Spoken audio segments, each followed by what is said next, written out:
even though I'm an atheist, whenever I hear that Jesus was a socialist, or by extension, some sort of communist, I have to say that it is one of the most cringe things that someone can say. There is no excuse for stupidity, despite the fact that the mother of stupid people is always pregnant. You can choose not to be stupid, like you can actually choose to read the Bible for yourself, and then read the Communist Manifesto, and notice that no, Jesus was not a socialist. If anything, Jesus would be banned from social media today for the thing that he did in the temple. Like, that is manifest observable behavior, like Patreon likes to call it. He flipped tables, and he started whipping people that the ADL would get upset. So, no, he was not a socialist. He would get banned today. But like, to read the teachings of Christ, right? And to conclude that when God is saying, you need to be kind to your neighbor, you need to donate to the poor, and from that you gather, okay, so what we need to do is to give money to the Roman Empire, and the Roman Empire will be kind to the poor on our behalf. Right? Like, Jesus would probably be, no, wait a little bit. Let's go back. Tell me what I lost you. Right? Like, Jesus's acts are voluntary. They're not compulsory.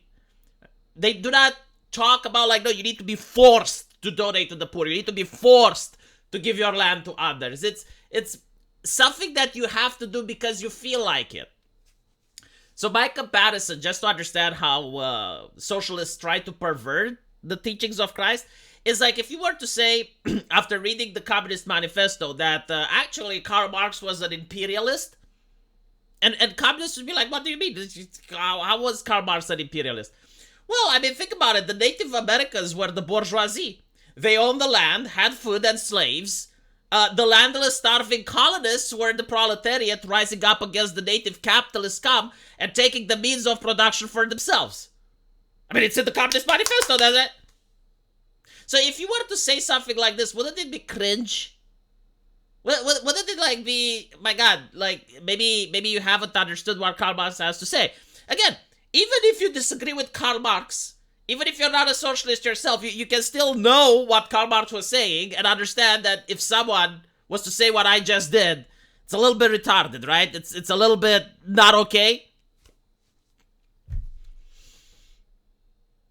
Not to mention, if they believe that the earth should not have borders, right? If anything, the Native Americans are to blame because they weren't more accommodating to the colonists. I mean, yeah, no, the colonists were refugees themselves. Like many colonists, from what I understand, were victims of transportation. So they were accused of a crime that they did in Great Britain, the British Empire, right? So they did a crime in the British Empire, and of course they did crimes because of the socioeconomic status. Like, society has failed them as human beings. So they were pushed into a life of crime. They were victims of society. So, they stole a loaf of bread or something, and then a judge said, no, you're going to be deported to the New World.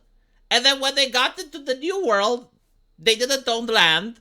They were starving, right? And they didn't have anything, so they were the proletariat. And yes, like the Native Americans were definitely the bourgeoisie.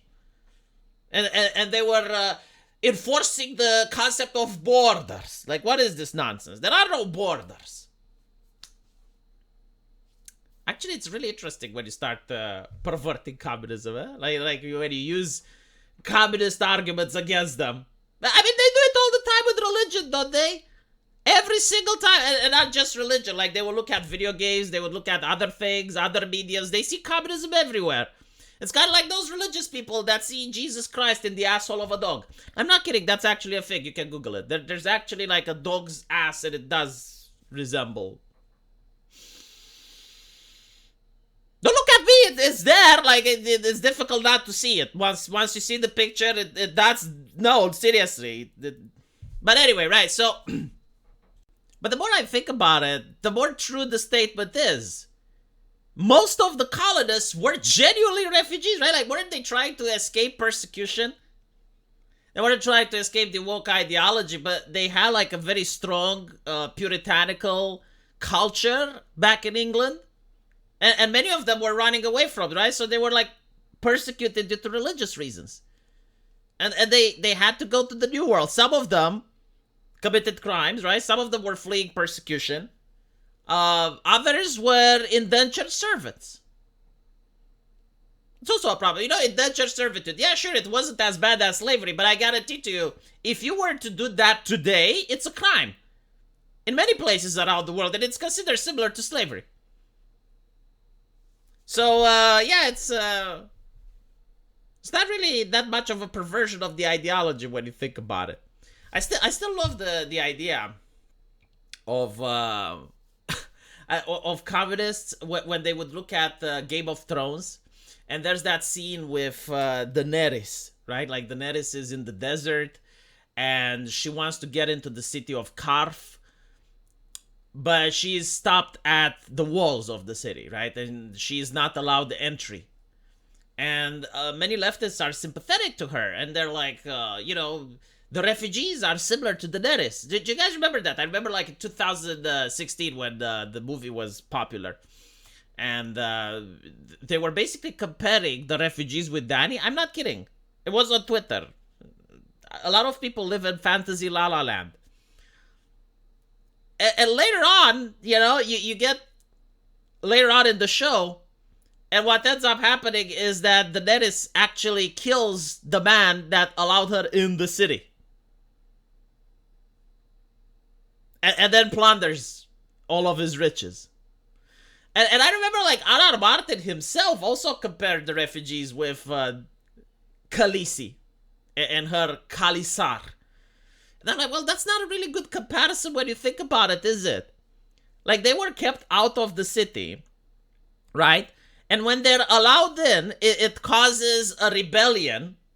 I remember it was like a revolution, right? Like the warlocks turned on the merchants.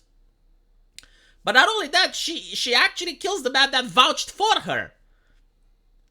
I mean, what did R.R. Martin mean by this? What was he trying to say? Right? So the man that vouches for her, I remember like that scene where he takes the knife and cuts his hand and drips the blood and says it's like, well, I vouch for her. And that's how she gets into the city. She then not only and by the way, it's not just she murders him. She murders him in the most violent manner. I remember, like locks him up into this vault without food and water in pitch black darkness. Right?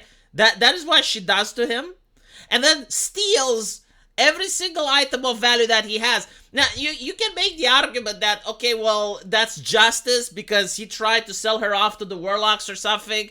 You know, fair enough, but why did she have to steal his items? Why is she plundering his house? Is that also justice? Anyway, I digress. But my point with this video is that once you believe in an ideology and you start seeing that ideology literally everywhere, it becomes cringe.